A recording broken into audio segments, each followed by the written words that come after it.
안녕하세요. 인도쉐어의 크리에이트 톡구 미스터 펑고스에 들어왔습니다. 여러분 안녕하세요. 안녕하세요. 네, 여러분 주식하기 참 힘드시죠? 네, 그 주식 하실 때 그 비즈니스 모델을 잘 모르시겠다. 나는 시간이 없어서 시장 보고서 읽을 시간이 없다. 아, 감사 보고서 영어로 돼 있고 짜증난다. 요약할 사람이 필요하다라고 하시면 우리 인도쉐어를 구독해주세요. 이게 연습을 했는데도 안 돼. 일단 박수 한번 치시죠. 여러분의 열화 같은 성화에 힘입어. 네, 저희 팔런티어 동영상이 조회수를 300회를 359회. 359회가 됐습니다. 구독자 62명. 62명. 그리고 심지어 댓글 4분. 댓글. 예. 왜 마스크 안 벗고 하냐? 예. 이거 보시는 게 나을 겁니다. 네. 이 안에 있는 것보다는요. 네, 요게 더 잘생겼습니다. 네. 그냥 이렇게 봐주세요. 그래서 아무튼 이번 주에 축하할 일이 참 많았던 것 같고요. 네. 주식 시장에서도 저희가 이번 주에 항상 하는 주식 그 주간 소개 종목, 주가 정리를 한번 하는데 네네. 제가 2주 전에인가요? 저 스퀘어 아마 할 때 레드핀을 좀 보자. 너무 생각보다 아직 밸류에이션이 너무 그러니까 좀 낮은 것 같다. 그래서 이제 했는데 그 2주 동안 엄청 올랐어요. 예, 제가 보유하고 있는 종목인데 원래는 내가 쓰지 않으면 몰라. 저 하라고. 내가 문제네. 네. 그래서 원래는 저한테 가장 수익률 관점에서 높았던 종목이 이제 벨로다인하고 페스틀리였는데 얘가 치고 가면서 저는 60% 수익 구간에 와 있어요. 그것도 2주, 3주 만에. 그래프 보시면 깜짝 놀라십니다. 네, 그런 상황이고 벨로다인 라이다는 이제 주식의 옵션 만기일이 지난주 금요일이었어요. 그래서 아마 지난주에 변동성이 굉장히 컸어요. 막 장 시작 전에 막 플러스 7%, 5% 막 뭐 장 끝날 때 마이너스 2% 막 널뛰기를 하는데 요 종목도 아마 옵션 만기일이 끝났으니까 조금 안정성을 찾지 않을까 이런 것 같고 그다음에 뭐 저는 개인적으로 페스트리도 이제 M&A 소식이 흘러나오면서 엣지 클라우딩 컴퓨팅에 대한 어떤 이제 마이크로소프트나 뭐 아마존 같은 회사 말고 굉장히 대형사들 많잖아요. 그렇죠. 그런 데서 이제 엣지 클라우딩을 한번 해보겠다 이런 회사들도 좀 많아서 워낙 건드리기 좋은 재료인 것 같아요. 그렇죠. 그거는 왜냐면 클라우딩을 뺏기면 끝나거든요. 그쵸. 네, 그러다 보니까 이제 그러면 클라우딩은 이미 끝난 것 같고 뭘 또 뺏어 먹을 거냐라는 거에 있어서 엣지 클라우딩인 것 같고 이제 팔란티어는 저희도 지난주에 말씀드렸지만 너무 비싼 구간인 것 같다. 그리고 락커 피리어드가 끝나니 그 이후에 좀 보자 해서 저희도 사실 이거는 뭐 적극적으로 매수를 뭐 권하진 않았는데 하여튼 그런 상황입니다. 그래서 뭐 주간 평균을 보면 23% 정도 좋네요. 되고 있고요. 뭐 저희가 뭐 종목을 이제 추천하는 것보다는 여러분들이 시간이 없을 때 내가 궁금한 종목이 있거나 다른 혹시 재밌는 종목이 요 리스트에서 보시고 한번 방송 보시면 주식 투자를 하신 데 있어서 그래도 최소한의 봐야 될 건 다 보고 하신다고 저는 봅니다. 네. 저희 보는 것만큼만 보셔도 충분히 투자 결정에 도움이 많이 될 것 같아서 참고용으로 봐주시면 정말 좋을 것 네, 같습니다. 제가 열심히 자료 리서치 하겠습니다. 네. 그럼 이번 주에는 또 어떤 종목을 갖고 오셨죠? 네, 이번 주에 소개해드릴 종목은 숙박의 대명사가 된 바로 에어비앤비입니다. 맞습니다. 네네. 맞습니다. 에어비앤비가 이게 저희가 알고 있듯이 그 12월 10일 날 상장이 됐거든요. 굉장히 핫한 주식이죠. 네, 요즘 그 나스닥에서 가장까지는 아니더라도 굉장히 지금 많이 곽광을 받고 있는 주식이라서 저희가 소개해 드리려고 합니다. 아시다시피 에어비앤비는 이제 숙박업체 내지는 뭐 숙박을 하고 싶어 하는 사람들 이제 서로 이제 연결해주는 예약 플랫폼이고요. 이 창업자는 이제 저 사진 가운데 있는 사진에 있는 세 분이거든요. 원래 이제 뭐 계기가 어떻게 되냐면은 이 브라이언이랑 조라는 이 두 분이 이제 디자이너였는데 마침 자기네들이 살고 있는 샌프란시스코 근처에서 어떤 컨퍼런스 회의가 열렸었고 근데 그 컨퍼런스 때문에 주변에 있는 호텔들이 다 완전히 예약이 다 된 거죠. 그래서 어떻게 하다가 이제 근데 거기서 이제 바로 이제 비즈니스 기회를 본 거예요. 그래서 약간 꼭 그런 약간 정형화된 호텔 이런 데서 숙박이 아니라 어떤 특정 지역에 있는 거기에 실제로 살고 있는 사람들의 집에 가서 어떤 뭐 그 지역의 문화도 느끼고 그 사람들도 알게 되면서 뭐 친분도 쌓고 뭐 이런 걸 추구하는 그 어떤 플랫폼이 있으면 어떨까라고 그걸 이제 구상을 했고 그게 이제 에어비앤비의 시작이었죠. 그래서 처음에 이제 2008년도에 설립이 됐는데 처음에 이름은 에어베드 브렉퍼스트 잉크였대요. 근데 이게 이제 나중에 이 2010년 정도에 이제 개명을 한 거죠. 좀 이렇게 추격을 해서 그래서 이제 에어비앤비라고 된 겁니다. 훨씬 좋네요. 예. 저는 처음에 이 에어비앤비 할 때 에어가 항공권 예약을 가능하게 해주는 걸로 이제 생각을 했는데 그게 아니라 에어베드라고 해가지고 왜 그 흔히들 말하는 라꾸라꾸 같은 그쵸? 침대 네, 맞아요. 그런 걸 에어베드라고 한다고 하더라고요. 네. 그래서 이제 일반적인 그냥 숙박을 전문으로 하는 업체가 아니라 원래 에어비앤비 시초라는 게 그냥 일반 가정집에다가 그냥 남는 뭐 소파라든지 아니면 라꾸라꾸 갖다 놓고 이제 이게 그 게스트를 받는 형식이었기 때문에 거기서 요리했다고 보시면 되고요. 그리고 이제 146불에 이제 그 12월 10일 날 이제 상장을 했습니다. 네, 그렇고 이 비즈니스 모델은 이제 뭐 저희가 이 뭐 이런 증권거래 신고서 뭐 이런 것도 보고 했는데 사실 되게 단순해요. 그러니까 숙박시설의 호스트는 이제 집주인을 말하는 거고 게스트 같은 경우 게스트를 이제 서로 이어주는 이제 글로벌 플랫폼을 운영하는 게 이들의 비즈니스 모델이고요.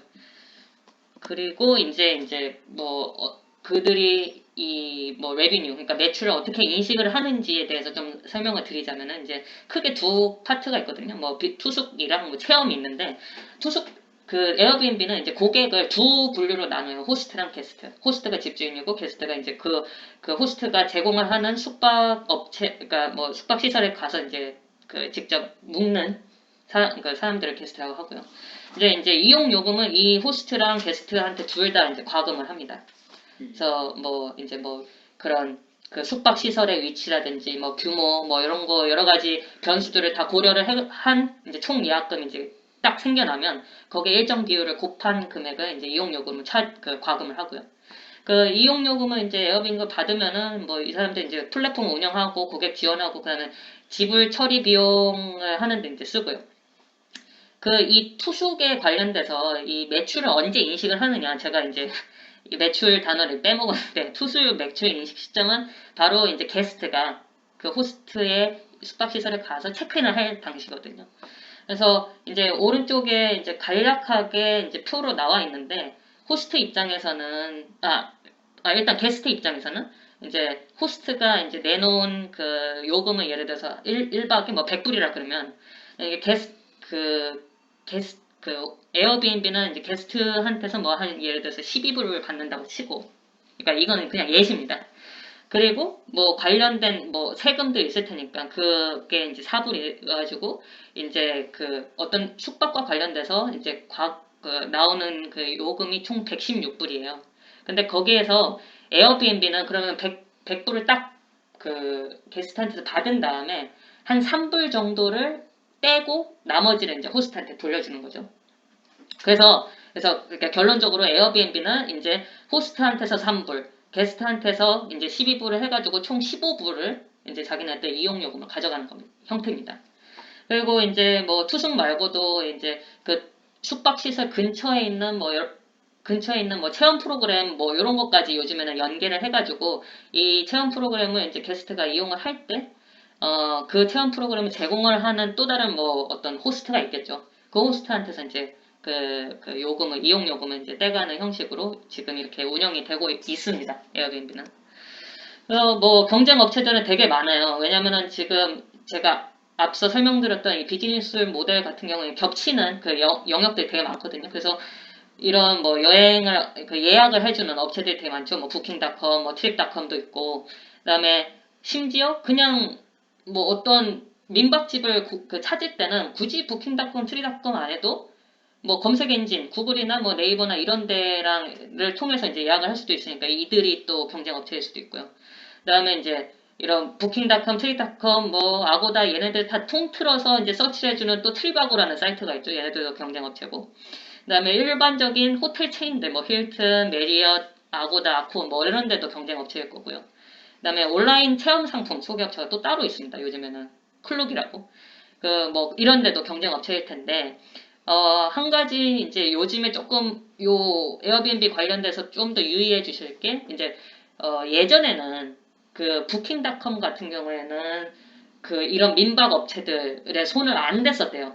주로 이제 뭐 조금 뭐 아주 이제 화려한 뭐 호텔이라든지 아니면은 뭐 조금 그 서비스를 잘 제공을 해주는 레지던스 이런 데를 주로 그 호스트로 했는데 요즘에는 이제 그 조금 역을 넓혀가지고 에어비앤비처럼 민박 쪽에도 이제 손을 대고 있다는 얘기가 있거든요. 그래서 요 점을 조금 그 경쟁업체에 관해서 조금 그 고려를 해주시면 될 것 같습니다. 네. 시장 전망 말씀을 드리려고 하고 에어비앤비의 시장 점유율을 한 사이트에서 보니까 19% 정도라고 해요. 반면에 전통 브랜드 호텔 총 시장 점유율이 70%라고 하니까 사실 19%라는 것이 제가 보기에는 굉장히 훌륭한 수치인 것은 맞는 것 같습니다. 그리고 이거는 이제 에어비앤비가 상장할 때 쓰는 S1 폼에 나와 있는 내용이고 서비서블 어드레서블 마켓 SAM 그리고 토탈 어드레서블 마켓 TAM 이렇게 두 가지 단어가 있는데 먼저 TAM은 밑에 이제 벤 다이어그램으로 봤었을 때 총 시장 규모예요. 제일 큰 광역의 의미이고 SAM은 현재 가지고 있는 코어 비즈니스로 봤을 때 당장 접근이 가능한 시장 규모를 말하는 거니까 이제 합집합과 교집합 그 수학의 정석 배우셨잖아요. 1장 합집합 교집합 딱 그겁니다. SAM은 이제 교집합 그 안에 부분이라 SAM은 1.5 트릴리언 그 중에 1.2 트릴리언은 단기 투숙 0.3 트릴리언은 액티비티 아까 말했던 그 경험 이런 체험 이런 거고요. 토탈 어드레서블 마켓은 3.4 트릴리언 이 중에 1.8이 단기 투숙 0.2 장기 투숙 1.4 액티비티 즉 에어비앤비는 앞으로 성장을 할 때 액티비티 쪽을 굉장히 키우겠다는 말로 보여요. 0.3에서 1.4까지 늘 거니까 이들의 메인 포커스는 이쪽에 있는 것 같다라는 그 인상을 받았습니다. 그런데 말입니다. 여기서 그들이 말하는 1.5 트릴리언 앞에서 보시면은 이제 SAM 1.5 토탈 3.4라고 되어 있는데 이비스 월드에 따르면은 2020년 5월 기준 글로벌 호텔 리조트 산업 규모가 1 트릴리언이라고 해요. 다른 뭐 콘도어 페리스라는 데에서는 글로벌 호텔 산업의 규모를 570빌리언이라고 산출했고 스태티스타에서는 2020년 호텔 매출을 198빌리언, 25년까지 456빌리언으로 전망을 했으니까 이 에어비앤비가 근거로 삼은 데이터가 어떤 데이터 포인트인지 명확히 보이지는 않습니다. 그러나 제가 느끼기에는 좀 긍정적으로 전망을 한 것이 아니냐. 왜냐하면 이제 상장을 해야 되니까 좀 기대감을 줘야 돼서 그러지 않았을까 싶습니다. 이거는 너무 당연한 얘기라 사실 빼려고 했는데 이제 코로나 때문에 다 박살난 거는 안 좋은 건 아시죠? 그랬는데 최근에는 이제 회복세를 물론 보이고 있어요. 왼쪽은 그 좀 더 긴 텀이고 오른쪽은 이제 4월부터라서 이제 뭐 아시아 쪽에서는 회복세를 보이고 있다. 뭐 이런 내용인데 어쨌든 영향을 받았다를 좀 강조를 하고 싶었습니다. 그러면은 에어비앤비는 그 시기에 어땠느냐? 아쉽게도 제가 동일한 데이터 포인트를 찾지는 못했고 6월부터 현재까지를 보니까 에어비앤비 방문율이 조금 줄었어요. 근데 뭐 보지 않아서 모르겠지만 당연히 코로나 때문에 한번 크게 꺾였을 것이고 이게 올라오다가 또 아마 2차 확산 이슈가 터지면서 조금 더 이용률이 하락한 것으로 보이고 있습니다. 이거는 에어비앤비 재방문율과 이제 기존 호텔들의 재방문율을 비교한 건데 타 브랜드 호텔 대비 재방문율이 급격하게 좀 빠르게 하락하는 모습을 볼 수가 있어요. 저는 에어비앤비를 국내에서 몇 번 써봤는데 저도 여기에 동의를 합니다. 생각보다 가격이 비싸고요. 기존 호텔보다. 그리고 생각보다 좋은 물건 찾는 게 쉽지는 않고 또 뭐 여러 가지로 고려해봤을 때 차라리 호텔 이 돈이면 호텔을 묵는 게 낫지 않을까? 라는 것 때문에 저는 이 정도의 그래프는 뭐 리즈너블한 것 같습니다. 시설 이용에 있어서 약간 불편함도 있다고 하셨었죠? 그쵸. 야, 이게 좀 법률적 이슈라고 생각이 되는데 아마 이들이 사업자 등록을 안 하고 임대 사업을 하는 거기 때문에 본인들이 임대 사업을 한다는 걸 건물주한테 아마 들키면 안 될 거예요. 호스트가 말이죠. 네, 호스트가. 근데 제가 예전에 알던 친구가 게스트로 쓰다가 난방이 끊긴 거예요. 그거 어떻게 경비실에 전화를 했죠. 그랬더니 경비실에서 204호 원래 아가씨가 사는데 왜 남자가 전화를 하지? 이래서 한번 이슈가 돼가지고 에어비앤비 호스트가 역으로 화를 낸 적이 있어요. 왜 나한테 말 안 하고 경비실에 바로 얘기하냐? 직접 얘기했냐? 그러면은 우리가 그걸 어떻게 알겠습니까? 그런 것만 봐도 이거는 약간의 리걸 이슈가 있지 않을까라는 도의적으로 그런 생각이 있습니다. 그리고 매출의 65%가 외국인이라고 저는 이제 보고서에서 봤는데 그렇다면 외국인 여행자의 추이는 어땠을까라고 궁금해서 이제 그 US Department of Transportation 데이터를 보니까 역시나 크게 하락을 했고, 물론 지금 하락했다고 해서 주가가 떨어지지는 않는 것은 주가라는 게 결국 미래 가치를 반영하는 거기 때문에 백신에 대한 기대감이 충분히 반영된 상태에서 상장이 되어서 주가가 오른 것은 뭐 그럴 수 있다고 생각을 합니다. 그러나 너무 긍정적인 것은 사실이니까 그 부분에 대해서는 충분히 저희가 인지를 하고 가자라는 의도로 이거를 넣었습니다. 네, 저희가 5분을 약속드렸는데 이게 하도 핫한 종목이다 보니까 나도 5분은 약속을 못 지킬 것 같습니다.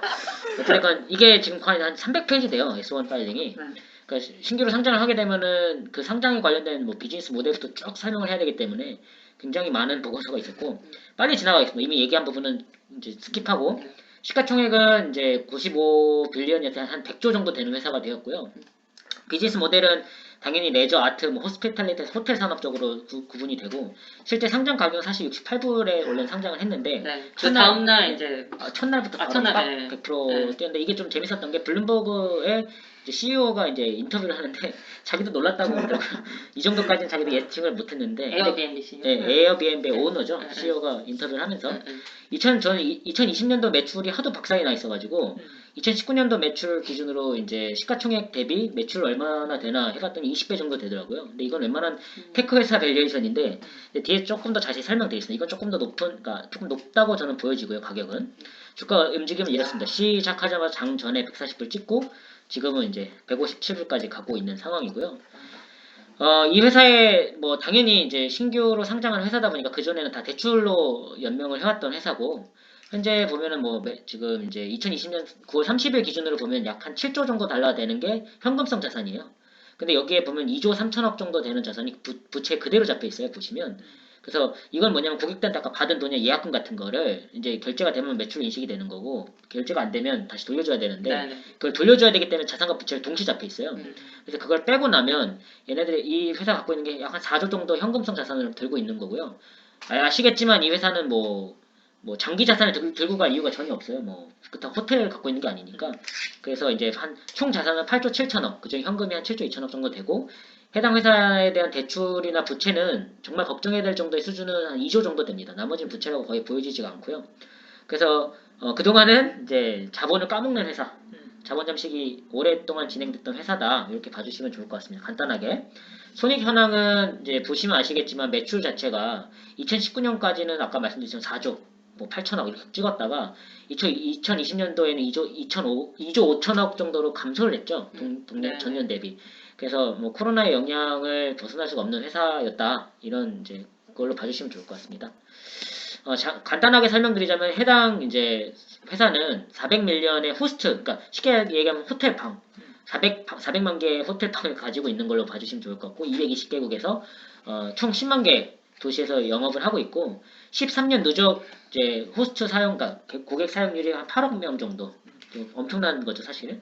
누적 매출은 110조 정도 되는데 13년 동안 110조 본 건 사실 그렇게 큰 건 아닌 것 같아요.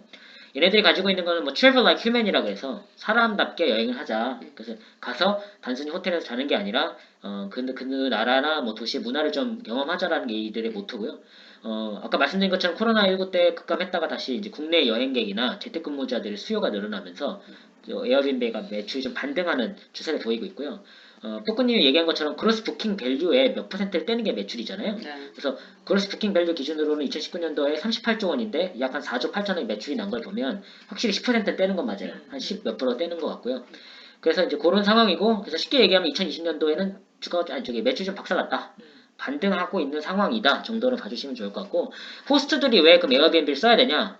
호스트 등록을 하고 4일 만에 예약을 잡는 확률이 50% 정도 된대요.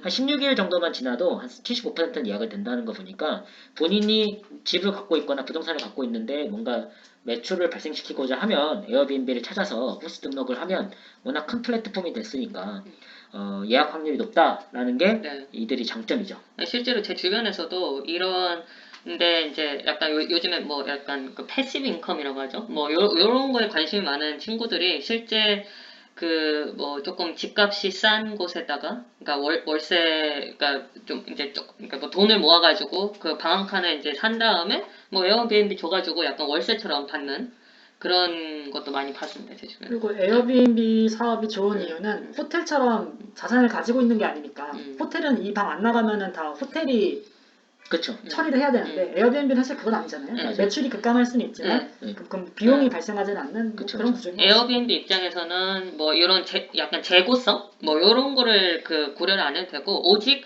이 그 고객이 그러니까 게스트가 가가지고 그 숙박을 하느냐 안 하느냐 이게 되게 가장 중요한 유일한 관건이에요. 그렇죠. 예, 예. 그래서 그런 상황이긴 한데 매출 추이를 보시면 2015년부터 이제 성장률이 보면 엄청납니다. 2015년도에 사실 대출 실행을 해가지고 돈을 많이 빌렸어요. 에쿠티인가 뭐 하나 돈이 훅 들어와가지고 네. 2015년도에 급격히 성장을 했고, 근데 매출 제가 집중하고 싶었던 거는 매출 성장률이 줄고 있다는 거예요. 80%, 55%, 43%, 32% 이렇게 줄었잖아요. 당연히 2020년도는 더 많이 줄었을 거고 마이너스로 갔을 거고. 그래서 이제 성장률이 줄고 있기 때문에 아까 이 회사에서 제시했었던 SAM이 아니라 그 TAM이 다른 무슨 경험을 통한 어떤 레저로 가가지고 돈을 네. 벌겠다, 이게 사실상 여기서 더 늘 수 있는 상황은 아닌 것 같아요. 그러니까 단순 숙박업으로서 연결해주고 수수료 떼먹는 산업은 이 회사에선 더 이상 성장률이 크게 커 보이진 않는다. 그리고 매출 자체로 봤을 때 미국이 한 35% 차지하고 해외, 유럽이나 이쪽에 65% 차지를 하고 있고요. 근데 이렇게 보시면은 2020년도를 보면 웃긴 게 미국 내 매출은 다 반등을 했어요. 네. 근데 해외가 거의 박살이 나 있어요. 아직도 계속 여전히 작년 대비 굉장히 안 좋은 상황인 거는 맞는 것 같아요. 그래서 혹시 이제 유럽이나 이런 데서 혹시 다시 이제 사업이 코로나가 영향이 좀 줄어들고 다시 경제가 오픈이 되면 네. 왠지 이 정도 약간의 매출 반등은 있을 것 같은데 드라마틱한 매출 반등은 저는 없을 거라고 보고요. 수익성 관점에서 보면은 그로스 프로핏 마진은 75%예요. 그러니까 매출 원가가 되게 낮은 회사긴 한데 그건 나중에 또 설명드리겠습니다. 근데 그래서 결국은 에비타 관점에서 보면은 성장하고 있는 기업은 맞는데 이 성장 추이가 굉장히 줄어들고 있다라는 점이랑 해당 회사는 3분기에 매출이 좀 많이 발생하는 것 같아요. 에비타가 다 플러스 전환이 되는 게 다 3분기인 걸로 봐서는 약간 시즈널한 게 있어요. 그래서 혹시 나중에 투자하실 때 3분기 매출이 더 잘 나왔다, 이건 시즈널한 거지 이 회사가 갑자기 뭔가 좋은 게 있었다 이런 건 아닌 걸로 봐주시면 좋을 것 같습니다. 그러니까 한마디로 이제 3분기에 여행을 많이 간다. 그쵸, 사람들이. 그쵸, 그런 것 같아요. 저도 잘 모르겠어요. 여행 갈 정도의 어떤 부자는 아니라서. 너무 추워요, 잠시만요. 저희가 이렇게 추운 열악한 환경에서 에어비앤비라도 하나 해야 되겠어요. 네. 네, 그래서 이제 이걸 제가 보여드리고 싶었는데 매출을 100이라고 봤을 때 매출 원가가 26이면 75%니까 마진이 좋아요. 근데 그 밑에 있는 것들이 저는 좀 신경이 쓰이는 부분이 있습니다. Operations and Support가 뭐냐면 결국 커스터머 서비스예요. 아까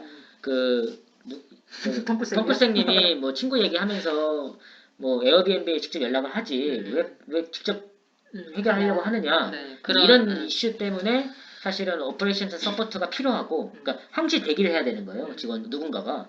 그러다 보니까 저는 이 회사의 매출 원가에 전 이걸 넣어야 된다고 생각을 하고, 그런 관점에서 바라보면 이 회사의 수익성이 마진이 75%가 아니라 한 50% 정도가 제일 맞지 않을까 이렇게 생각을 합니다. 이걸 둘이 뗄 수가 없어요, 사실 제가 봤을 때는.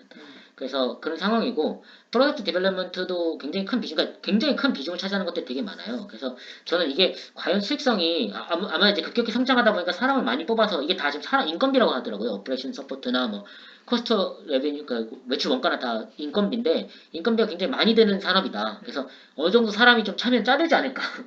그렇게 자르지 않으면 이 회사는 수익성이 좀 없는 회사 중에 하나라고 저는 봅니다. 대출 상황을 좀 정리를 해봤는데요.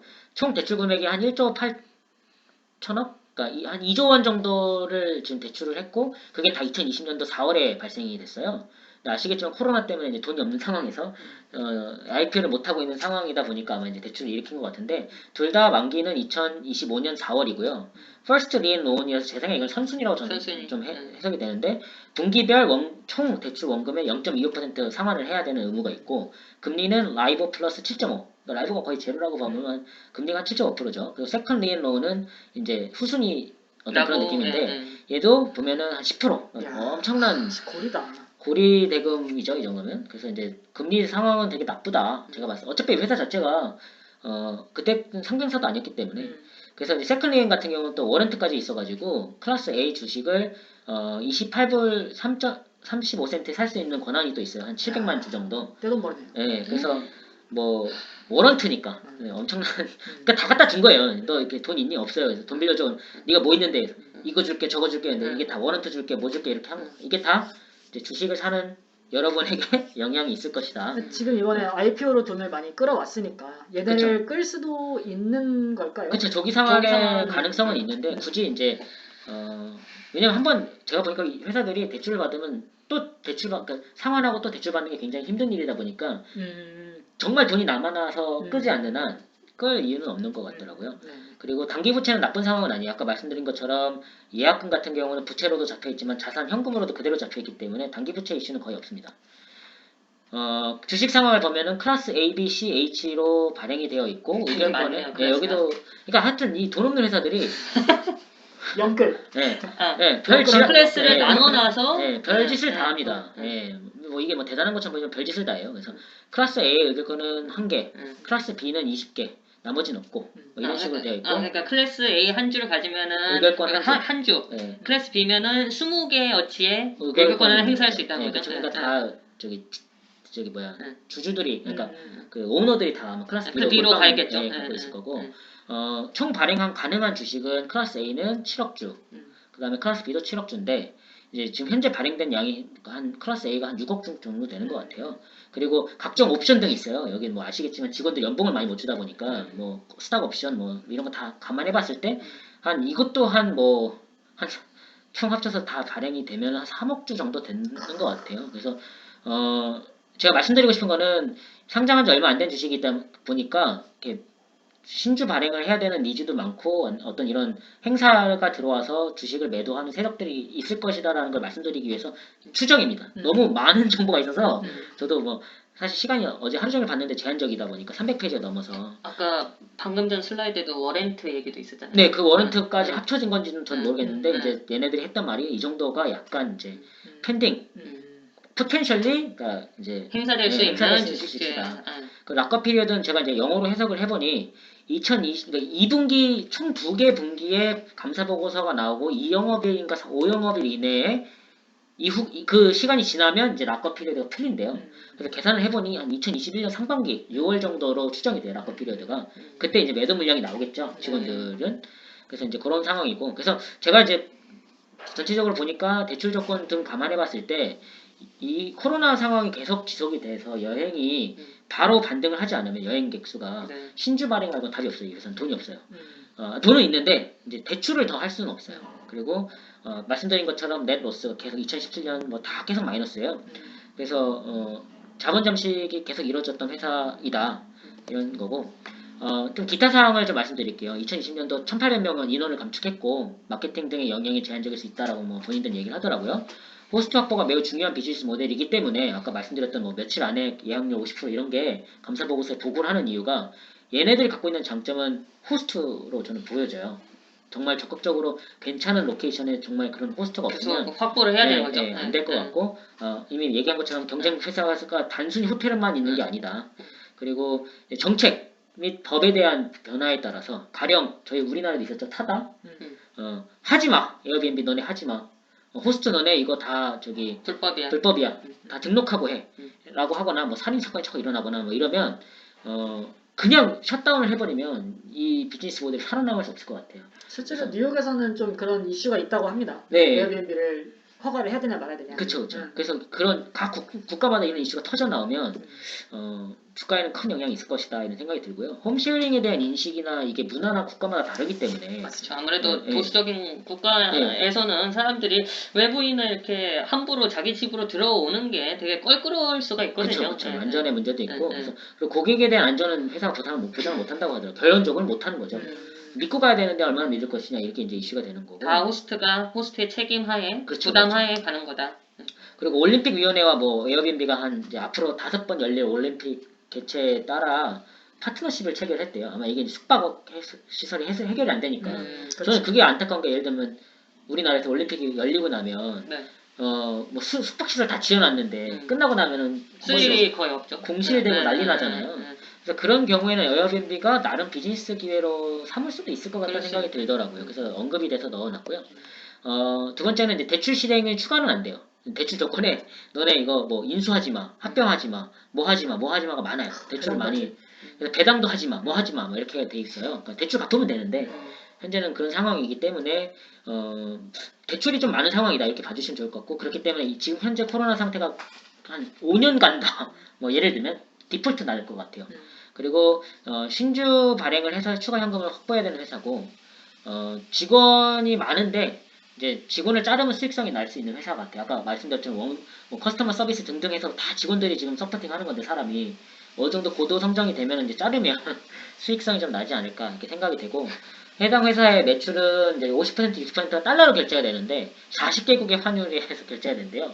그러면 이 환 손실이 좀 크다고 하더라고요. 생각보다. 그럴 수 있군요. 예, 그래서 그런 게 있고 M&A는 예전에 호텔 투나잇 저도 모르겠지만 뭐 얼반도 이런 데를 했다. 락커 피리어드 종류는 2021년 상반기이기 때문에 잘 감안해서 주식 투자를 하셨으면 좋겠다. 이게 이제 제가 300페이지를 다 읽지 못하고 띄어 읽으면서 예, 정리를 했습니다. 그래서 저희가 완료가 됐네요. 근데 그러면은 그 약간 그 말씀하신 걸 들어보니까 그렇게 전망이 좋은 것 같지는 않은 것 같거든요. 뭐 저도 이게 즉흥적인데 자, 이제 우리 세 분께서 뭐 결론을 좀 내보자. 예, 이게 저는 개인적으로 뭐 정치적이나 그 정책적 영향이 좀 걱정이 되는 회사 중에 하나예요. 그게 걱정이 되고 두 번째는 이미 뭐 400만 개 호스트라는 거는 방이 400만 개인데 그래서 그런 관점으로 봤을 때는 마켓시어가 20%란 말이에요. 그럼 호텔 산업이 전체로 크지 않는 한 요 파이가 20%에서 50% 가지는 않을 거라고 저는 보거든요. 그러면 이제 매출은 발생할 수 있는 재원이 이제는 방 호스트뿐만 아니라 아까 얘기했던 경험 뭐 어떤 액티비티인데 그게 얼마나 클 것이냐가 이 회사의 가장 큰 장점인데 상장하자마자 주가가 2배로 뛰는 건 저는 솔직히 조금 이해가 가지 않습니다. 그리고 다모다란이라는 그 교수가 있는데 밸류에이션을 최근 했는데 35빌리언. 그러니까 지금이 95빌리언이니까 그 사람의 적정가는 35빌리언이라고 하더라고요. 지금의 3분의 1이니까. 그래서 전 개인적으로 좀 지켜보고 사는 것도 답이지 않을까. 그게 제 생각입니다. 그다가 뭐 락업 피리어드 아까 이슈도 있었죠. 그다음에 워런티 이슈도 있었죠. 그렇죠. 그 다음에 지금 가장 중요한 거는 코로나 사태가 얼마나 이어질지. 지금 백신이 뭐 나와서 적정도 하고 있지만 이게 전문가들 최소한 1년 이상 갈 거라고 보기도 하고 또 오늘 또 어느 뉴스를 보니까 영국 어디에서는 뭐 변종 그 코로나도 이제 뭐 생겨나고 있다라고 이런 얘기도 나와서 앞으로 이 사태가 어떻게 되느냐에 따라서 지금 이 그 에어비앤비의 그 주가에도 엄청난 영향을 미칠 거라고 생각이 됩니다. 부정적? 저도 조금 저도 부정적. 네.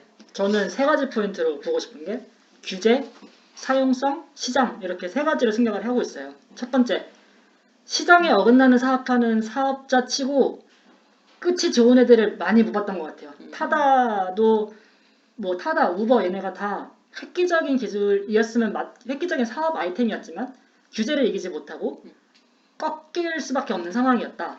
에어비앤비도 조금 그런 게 있지 않나 라는 거. 규제 좀 부정적.